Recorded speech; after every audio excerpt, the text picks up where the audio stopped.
A paz do Senhor, crente. Hoje chegamos ao capítulo 22 de Gênesis e fala sobre Deus prova Abraão. E eu já começo aqui sem duvidar que se fôssemos nós nessa prova, a gente teria sido reprovado. Mas brincadeiras à parte, vamos descobrir o que aconteceu aí nessa prova em que Deus colocou Abraão. Abraão tem nada mais, nada menos do que a ordem de sacrificar o seu único filho, o filho da promessa, Isaac. E a gente já imagina que Abraão recebeu aquela notícia e com certeza seu coração, assim como o coração de qualquer pai, ficou aflito, né? Mas conhecendo toda a trajetória de Abraão, a gente sabe que, com certeza, pela fé, ele sabia que o plano de Deus era maior do que o dele, era melhor. Então ele não questiona. Sabemos que ele é bom em questionar, porque vimos isso no vídeo anterior, né? Em um dos vídeos anteriores, né? Que ele questiona muito com Deus sobre a destruição de Sodoma e Gomorra por causa dos possíveis justos que poderiam estar lá, e ele vai de 50, chega até 10 justos, e o Senhor com muita paciência. Então nós sabemos que argumentar, né, é uma coisa que ele sabe fazer, porém nesse caso, Abraão não discute, Abraão não revoga, não tenta, né, como nós sempre fazemos, dar o seu jeitinho. Eu vou fazer a leitura aqui, né, do capítulo aqui, porque eu acho muito importante pegar cada palavra e depois ir desmiuçando isso. Vai facilitar muito o nosso entendimento, vai facilitar muito pegar os ganchos ali do que temos que aprender para trazer para nossa vida. Então espero que, assim como eu, você curta, né, bastante esse momento aqui de aprendizado e absorva o máximo que você puder para sua vida, para o seu dia a dia. Vamos fazer aqui do exemplo de Abraão, assim, exemplos para a gente seguir na nossa vida sobre todas as coisas. Depois dessas coisas, pôs Deus a Abraão à prova e lhe disse: Abraão, e este lhe respondeu: Eis-me aqui. Acrescentou Deus: Toma o teu filho, teu único filho Isaque, a quem amas, e vai-te à terra de Moriá. Oferece ali em holocausto, sobre um dos montes que eu te mostrarei. Levantou-se, pois, Abraão de madrugada, e tendo preparado seu jumento, tomou consigo 2 de seus servos e a Isaque seu filho. Rachou a lenha para o holocausto e foi para o lugar que Deus lhe havia indicado. Ao terceiro dia, ou seja, 3 dias de caminhada, ao terceiro dia, erguendo Abraão os olhos, viu o lugar de longe. Então disse a seus servos: Esperai aqui com o jumento. Eu e o rapaz iremos até lá, e havendo-o adorado, voltaremos para junto de vós. Olha a fé de Abraão. Tomou Abraão a lenha do holocausto e a colocou sobre Isaque, seu filho. Ele, porém, levava nas mãos o fogo e o cutelo. Assim caminhavam ambos juntos. Quando Isaque disse a Abraão, seu pai: Meu pai. Respondeu Abraão: Eis-me aqui, meu filho. Perguntou-lhe Isaque: Eis o fogo, a lenha, mas onde está o cordeiro para o holocausto? Respondeu Abraão: Deus proverá para si, meu filho, o cordeiro para o holocausto. E seguiam ambos juntos. Chegaram ao lugar que Deus lhe havia designado. Ali edificou Abraão um altar, sobre ele dispôs a lenha, amarrou Isaque, seu filho, e o deitou no altar em cima da lenha. E estendendo a mão, tomou o cutelo para imolar o filho. Mas o céu lhe bradou: O anjo do Senhor: Abraão, Abraão! Ele respondeu: Eis-me aqui. Então lhe disse: Não estendas a mão sobre o rapaz, e nada lhe faças, pois agora sei que temes a Deus, porquanto não me negaste o filho, o teu único filho. Tendo Abraão erguido os olhos, viu atrás de si um cordeiro preso pelos chifres entre os arbustos. Tomou Abraão o carneiro e ofereceu em holocausto em lugar de seu filho. E pôs Abraão por nome aquele lugar: O Senhor proverá. Daí dizer-se até o dia de hoje: No monte do Senhor se proverá. Então do céu bradou pela segunda vez o anjo do Senhor a Abraão e disse: Jurei por mim mesmo, diz o Senhor, porquanto fizeste isso e não me negaste o teu único filho, que deveras te abençoarei e certamente multiplicarei a tua descendência como as estrelas do céu e como a areia na praia do mar. A tua descendência possuirá a cidade dos seus inimigos. Nela serão benditas todas as nações da terra, porquanto obedeceste a minha voz. Eu vou falar de novo: porquanto obedeceste a minha voz. Então Voltou Abraão aos seus servos e juntos foram para Berseba, onde fixou residência, né? O capítulo continua aqui, mas é com outro assunto. Mas eu vou parar até aqui e vamos conversar sobre algumas coisas que eu aprendi aqui nessa leitura. Primeira coisa que eu aprendi, Abraão recebeu ali duas ordens, né? E que era sacrificar seu filho e seguir até um local indicado por Deus. Então, duas ordens, tinha um local específico para isso. Só que Abraão não recebeu uma ordem com dia, data, né? E hora. Mas Abraão prontamente obedeceu ao Senhor. Imagino eu que no primeiro momento, que Abraão ouviu aquilo ali como qualquer pai, como qualquer mãe, ele se entristeceu, ele se perguntou, porém ele não expôs isso, né? Já sabemos que ele era muito bom de questionar e ele não fez isso. Por que será que Abraão não fez isso? Porque Abraão sabe que o plano do Senhor é sempre melhor, que o dele é sempre maior que qualquer coisa que nós possamos imaginar.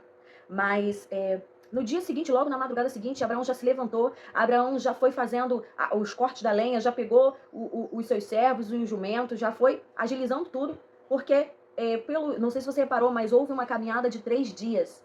E aí eu te falo, para que Deus colocou essa caminhada de 3 dias? Porque eu acredito que aquele ali já era um sacrifício. Aquele ali já era um sacrifício enviado, né, ao Senhor, aquela caminhada de 3 dias. E outra, nessa caminhada, Abraão foi entregando o seu filho a Deus. Nessa caminhada, esses 3 dias de caminhada foi preparando Abraão para, eu costumo dizer, ali ele já havia sacrificado Isaac. Ele já tinha tirado Isaac do alto patamar do seu coração, né? Ele já estava mostrando para Deus que o amor, né, por Deus e a obediência a Deus era maior, né? E com certeza pesava em Abraão o fato de que se foi Deus que deu aquele menino, né? Deus tinha totalmente liberdade para tirar. E eu vejo que muitas das vezes aqui Abraão teve uma fé. E como foi falado que Abraão era profeta, Abraão profetizou e Deus honrou aquilo que saiu da boca do profeta, né? Deus honrou aquilo que saiu da boca dele. Lu, mas do que você está falando? Eu estou falando que quando os servos estão ali esperando, e Abraão fala assim, ó... Então disse a seus servos, esperai aqui com o jumento, eu e o rapaz iremos até lá, e havendo adorado, voltaremos para junto de vós. Ele não falou eu voltarei, ele falou nós voltaremos. Ele sabia que Deus faria algo, ele sabia que Deus tinha algum plano. E Abraão foi nessa caminhada com certeza, né, ali se preparando para o que Deus iria fazer, né, mas também se Deus não fosse... Não retirasse, né, o pedido de holocausto, ele estava preparado para fazê-lo, mas ele com fé ali, ó, falou, e Deus honrou. E aqui vem, ó, respondeu Abraão, Deus proverá para si, meu filho, o cordeiro, para o holocausto. E seguiam ambos juntos. E tudo isso foi profecia que Abraão falou. Eu entendo que Abraão falava aqui, eu não sei o que Deus vai fazer, meu filho, mas Deus vai fazer. Eu não acredito que ele vai pedir, né, você dessa forma, né? Mas Abraão, nessa caminhada, ele já foi entregando o seu filho ao Senhor, ele já foi se desprendendo. E... Deixa eu ver o que eu botei na minha anotação aqui, ó. Como eu falei, imagina a aflição de Abraão nesses 3 dias de caminhada. Mas foi essa caminhada que fez com certeza ele receber a vitória, né? Ele obedeceu o direcionamento até o monte que Deus queria. Entregou a Deus o sacrifício da caminhada de 3 dias. E aqui eu anotei que quando confiamos em Deus e profetizamos coisas com fé, muitas das vezes essas coisas acontecem. Pois Deus sempre honra a nossa fé. E eu tenho um testemunho, né, um momento com Deus, que é de uma coisa muito simples para muitos, mas que para mim naquele momento ali era algo que eu precisava. E Deus honrou a minha fé, na hora em que eu profetizei, na hora em que eu falei, né, na hora em que eu pedi. Houve, aqui na minha casa, eu moro aqui há 13 anos, vamos dizer assim, e durante uns 11 anos, mais ou menos, quase 12 anos, provavelmente assim, a gente sempre sofreu muito com falta de água. Só que eu sempre me virei bem, porque a gente consegue, né? Eu tenho um costume de lavar roupa à noite por causa disso, porque à noite tinha água, durante o dia não tinha. Então, eu tenho esse costume já de lavar roupa à noite, eu tenho esse costume, já sabia manusear a minha casa de acordo com a pouca água que chegava, vamos dizer assim. Só que teve um dia que precisava lavar a caixa d'água. E o meu marido lavou a caixa d'água. Então, até então tinha água normalmente. Meu marido lá lavando a caixa d'água, coitado. Num sol de lascar, lavou a caixa d'água. Quando ele deixou a caixa d'água sequinha, pronta para receber uma nova água, a água acabou. E nessa que a água acabou, eu não me importei no primeiro momento. Falei, de noite ela volta. Só que aí foi passando, isso era umas 10, 11 horas da manhã, fiz um almoço e tal, né? A gente almoçou, ficou aquela loucinha suja. Foi passando o dia, falei, à noite eu lavo tudo, né? Chegou a noite, nada da água aparecer. Estávamos com a nossa caixa d'água seca. Não tinha de onde tirar água. Temos um galão com água, que já fica lá há muito tempo, que a gente usa para o banheiro, né? Para jogar água no vaso, caso precise. Então, para isso tava tudo certo. Mas para lavar ali minha loucinha, para fazer, não tinha. Então aquela louça ficou suja de um dia pro outro, né? Ou seja, você lembra do almoço, né? Já estava lá, veio a da janta, sujou no outro dia seguinte, eu esperando a água aparecer, e meu marido falou assim, junta a louça e vamos levar pra lavar na tua mãe, como eu fazia algumas vezes que dava ruim aqui. Só que nessa eu falei assim, não, eu vou lavar a minha louça dentro da minha casa, eu vou lavar aqui. Eu ainda pensei assim, eu apontei pra área que era onde tinha a água que vem diretamente da rua, né? Eu nem contava de lavar na minha pia, né? Porque precisa da água da caixa d'água, né? Eu falei, não, eu vou lavar ali. E nisso meu marido saiu pra fazer alguma coisa, então eu peguei e com muita fé eu orei, peguei assim um óleo ungido que eu tinha aqui na minha casa e eu fui lá na minha bica e falei, Senhor, se o Senhor fez brotar água da rocha, né, para que seus filhos bebessem no deserto, se o Senhor fez tantos milagres, abriu um mar, fez tantas coisas, o que é o Senhor fazer uma água chegar até a minha casa para que eu possa lavar a minha louça? Senhor, a minha casa está cheirando mal por causa dessa louça. O Senhor não se agrada dessa sujeira, dessa bagunça, e nem eu, Senhor. Mas eu não tenho jeito, já tá com um cheiro insuportável essa louça aqui. Porque sabe, né, aqueles restos de comida, feijão? Por mais que você tire, o que está no prato fica com aquele cheiro ruim. E quando eu acabei de falar, eu falei, Senhor, eu creio que o Senhor fará a água chegar.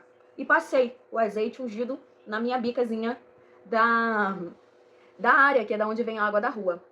Nessa, meu marido chega e ele fala, que eu tava já juntando a minha louça numa baciazinha, né? Porque eu tinha a intenção de lavar ela na área. E aí meu marido fala assim, né, se rendeu, vai levar pra lavar na tua mãe. Eu falei, não, eu vou lavar ali. A água tá chegando. Aí ele falou, meio-dia, nunca tem água aqui meio-dia, a água tá chegando. E deu um risinho, né, um deboche. Errado ele não tava, porque realmente no horário de meio-dia, 1 hora, nunca tinha água nessa casa. E ele foi lá. Quando ele abriu a torneira, a água saiu com tanta força. Glória a Deus, eu fico feliz e emocionada, porque Deus, ele é perfeito. E a água chegou, e aí a água já forte daquele jeito já começou a subir para a caixa, né? Ele ligou a bomba para agilizar o processo. E eu não precisei lavar a louça na área de onde vem a água diretamente. Eu lavei já, eu tive que tirar tudo de dentro da minha bacia e lavei na minha própria pia. E o que eu aprendi com isso? Que Deus honrou a minha fé. Deus honrou o que eu profetizei. Eu profetizei que sairia água dali. Eu criei, né? Vamos falar assim nessa palavra. Eu acreditei no poder dele. Como eu falei, gente, aquilo ali pra ele era nada, né? Então, só o que eu queria falar com vocês aqui, deixar frisado aqui. Eu acreditei, profetizei, pedi com fé e Deus atendeu. Isso não quer dizer que você é melhor que eu, você é melhor. Não é isso que eu tô querendo dizer aqui, não é? Ele tá ali só esperando, às vezes, um passinho seu mostrando que você crê nele, né? Eu não me importei com a brincadeira do meu esposo, eu não me importei. Eu falei sério, ele tava brincando, mas eu estava falando sério. Eu falei, não, eu vou lavar aqui, na varanda, aqui na área, aqui. A água tá chegando. E eu não fiz o teste. Quando eu falei, eu não fiz o teste da água abrir. Eu fui lá, orei, né? Passei o azeite, profetizei e entrei. E nessa, ele chegou. Me viu ali juntando, porque eu já tava com a minha bênção na mão, eu crendo que eu ia fazer aquilo. Então, creia no Senhor, creia que Ele fará. A gente pode não saber o que Ele fará, mas Ele sempre fará melhor do que a gente imagina, sabe? Essa questão da pia da cozinha e do tanque, da área, me mostra que eu acreditava que Deus ia prover a água para eu lavar ali. Mas Deus proveu a água numa rapidez, numa abundância que eu já utilizei, onde eu achei que não seria possível nem tão cedo. Porque também acontece, não sei se acontece na casa de vocês, mas quando falta água aqui, depois as torneiras entopem tudo. Então fica assim um bom tempo sem água ainda, mesmo com água lá em cima, fica um bom tempo sem água. Por isso eu acreditava que eu precisaria da pia da área, né, do tanque da área. Mas Deus é perfeito, Ele não faz nada pela metade, Ele não entrega a bênção pela metade. Tudo que Ele faz é maravilhoso, então creia que Ele faz, creia que Ele é. E voltando aqui, né, para Abraão, a questão sobre Abraão ali fala no momento em que ele tá para imolar o teu filho, né, vamos dizer, sacrificar, o anjo brada lá de cima, gritando, Abraão, Abraão. E eu entendi esses dois Abraão, é que eu percebo que Abraão estava tão focado naquilo que ele tinha que fazer, né, em obedecer a ordem do Senhor. Imagino que ele deveria estar pensando ali, tem que ser algo certeiro, né, para a criança não sofrer, algo na cabeça dele, não imagino, eu percebo, como um ser humano, assim, né, eu vou na minha linha de pensamento, né. Então, e quando eu vejo ali que chama ele 2 vezes é porque ele estava focado, e quando o anjo fala para ele não fazer nada, Abraão estava atento a qualquer mover do Senhor, a qualquer coisa que o Senhor fosse fazer, Abraão estava ali aguardando, esperando. Por que que você acha isso, Lu? Por que você está dizendo isso? Porque Abraão está em alerta, e quando Abraão ergue os olhos, eu imagino que Abraão estava erguendo os olhos para saber da onde estava vindo a voz que estava falando com ele. Só que nessa que ele ergue os olhos, com os olhos espirituais, ele consegue ver atrás dele onde tinha um cordeiro preso pelos chifres. Abraão, eu não creio que Abraão viu aquilo com os olhos deles normais, né? Eu acredito que ele viu com os olhos espirituais. Porque eu tô indo para essa linha de pensamento. Quando diz ali que ele ergue seus olhos, eu imagino, eu faria, né? Da onde vem a voz, Senhor, né? E Deus faz exatamente como Abraão falou. Deus poderia ter mandado um outro animal, né? Uma outra coisa para... E um detalhe muito curioso sobre isso é que as ovelhas, elas só andam em bando, né? Elas andam em grupinhos, porque estão sempre com seus pastores ali. Como que apareceu aquela ali sozinha, perdida, né? Agarrada, né? Porque ele... É tudo provisão mesmo do Senhor. É tudo feito como Ele quer. E, mais uma vez, eu volto a dizer... Deus honrou o que o profeta falou. Começa a profetizar bênção na tua vida. Começa a profetizar bênção na vida dos teus filhos, na vida do teu marido, na vida dos teus amigos. Começa a profetizar bênção. Né? A gente já falou aqui em muitos vídeos que a nossa boca tem poder de amaldiçoar e de abençoar. Então usa a tua boca como instrumento de Deus para levar, né, bênção às vidas. Para levar que as pessoas entendam que o Senhor, Ele faz. Muitas vezes você vai ver pessoas que não recebem nada do Senhor, não recebem nada do Senhor, modo de dizer, né? Que ela não reconhece o que ela recebe do Senhor, porque todos nós recebemos. Como já falei aqui também, Deus abençoa também o ímpio, só que ele não consegue discernir e nem ser grato por isso, então ele vai acabando tomando outro rumo. E essas pessoas aí, você vai avaliar às vezes a vida dessa pessoa, é uma pessoa que está dentro da sua casa só falando coisas horríveis, coisas ruins. Ah, porque isso aqui é tal coisa, porque isso aqui é assim assado. E porque fulano não tem jeito, é isso assim assado. E eu vi também um testemunho falando sobre coisas que a gente fala. A palavra de um pai, de uma mãe, é como se fosse uma ordem. É como se fosse um mandato, né? Um assinato de ordem para que o inimigo possa fazer aquilo com o nosso filho. E eu vi um vídeo falando que o pai chamava o filho de porco, não sei o quê. Um espírito ruim possuiu aquela criança e ela ficou realmente fazendo barulho de porco, fazendo situações, mas o que foi? Foi as más palavras que aquele pai usou. Ele deu autoridade ao mundo espiritual, né, do mal, para dominar sobre aquela casa, para dominar sobre aquela vida. Então não seja você essa pessoa. Então aqui a gente aprende com Abraão que Deus é a provisão, que Deus nos coloca à prova, sim, mas Ele não deixa que nós venhamos passar por aquela coisa sozinha. Ele nos dá o tempo, Ele nos dá o ensinamento, o alerta. Outra coisa aqui, cadê? A confiança de Abraão era inabalável no Senhor. A confiança de que Deus faria, de que Deus era, de que Deus tinha um propósito com aquilo, né? Era nítido para Abraão. E deixa eu ver se eu não esqueci de nada aqui. Nenhum pequeno detalhe. Então, exatamente como falei, não é que vai ser fácil para você obedecer à voz do Senhor, mas nós temos que estar atento. Eu vou falar aqui uma frase que eu acabei de falar agora há pouco, ó. Quando confiamos em Deus e profetizamos coisas com fé, muitas vezes essas coisas acontecem, pois Deus sempre honra a nossa fé. Não esqueça em hipótese nenhuma.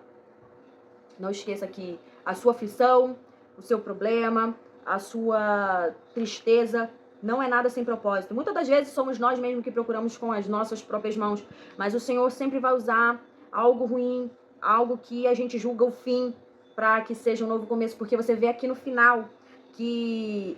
Então Deus fala, ó, eu disse, jurei por mim mesmo, diz o Senhor, porquanto fizeste isso e não me negaste o teu único filho, que deveras te abençoarei e certamente multiplicarei a tua descendência. Deus reafirma que sim, meu filho, você é merecedor, realmente eu não me enganei, realmente não... Você merece o que eu prometi fazer na tua vida. Porque quem está no teu altar? Acredito que Deus queria saber quem estava realmente no altar dele ali, de Abraão. Se continuava sendo Deus, porque antes de ter Isaac, o altar era todo do Senhor. Então, o Senhor queria ou deixar como aprendizado para nós, né? Ou saber mesmo que Abraão mostrasse quem era que era o altar, né? Quem tá no teu altar. O que você tem que deixar para que o Senhor possa habitar na tua vida, fazer a obra, fazer a transformação. Quem é o seu Isaac que você precisa renunciar, sabe? E nos dias de hoje, a gente, através da Bíblia, sabe que Deus pode até ressuscitar mortos, mas Abraão não tinha a Bíblia ali para ele se guiar. Abraão foi ali na cara e na coragem, no vivendo e aprendendo, sabe? E eu imagino aqui maravilhada, né, o quão grande era a cumplicidade, a fidelidade de Deus com Abraão. Gente, é lindo de ver. Então fica com esse estudo, ficou um pouquinho mais longo, mas eu tenho certeza que vale muito a pena. Vou colocar aqui embaixo as frases, né, dos aprendizados de hoje, e que Deus venha falar mais ao teu coração, que você consiga reconhecer quem é o Isaac que você precisa sacrificar e deixar Deus agir na tua vida. A paz do Senhor, até o próximo vídeo. Amém.